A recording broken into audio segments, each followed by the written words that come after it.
નમસ્કાર ખેડૂત મિત્રો, અત્યારે હું જે આ બોકના પ્રકારનું જે નિંદામણ છે એની અંદર હું જે આપણે મગફળીમાં નિંદામણ નાશક દવાઓ હોય છે એ 3 પ્રકારની જે દવાઓ મેં આની અંદર મિક્સ કરી છે અને હું તમને બતાવીશ કે આપણે જે આ સ્ટીકર છે એ સ્ટીકર દ્વારા કેવું રિઝલ્ટ મળે છે। તો હું દવાઓની જો વાત કરું તો આની અંદર કુલ 3 પ્રકારની દવાઓ છે। એમાં જે દવાઓ છે એ પહેલી છે ક્વિઝાલોફોપ ઇથાઇલ, બીજા નંબરમાં છે ઇમેજથાઇપર 10% અને ત્રીજા નંબરની છે સોડિયમ એસિફ્લોરોફેન 16.5% પ્લસ ક્લોડિનાફોપ પોર્પરજેલ 8%। આ કુલ 3 પ્રકારની અંદર દવાઓ મેં મિક્સ કરી છે। હવે આપણે થોડીક દવા લગાવી દઈએ કે ખરેખર સ્ટીકર કઈ રીતે દવાઓને જે આખા પાંદડા ઉપર નાખે છે, તો આપણે પણ એનો ટેસ્ટ કરીએ। જો હવે આ જે સ્ટીકર મેં લીધું છે એ દવા ઉપર નાખે છે, જો એકદમ જે છે એ પારદર્શક કરી દે છે।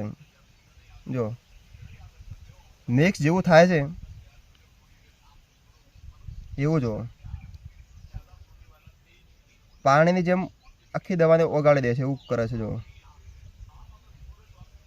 અને આ જે સ્ટીકર છે એ જે આપણે દવાને મજબૂત રીતે પાંદડાને ચોંટાડી દે છે, એટલે જે આપણું જે દવા છે એ ઝડપી કામ કરે એવી રીતે આપણે સારું તરત રિઝલ્ટ મળવા લાગે એવી રીતે આપણું સ્ટીકર કામ કરતું હોય છે। એટલે સ્ટીકર અવશ્ય લગાવવું જોઈએ।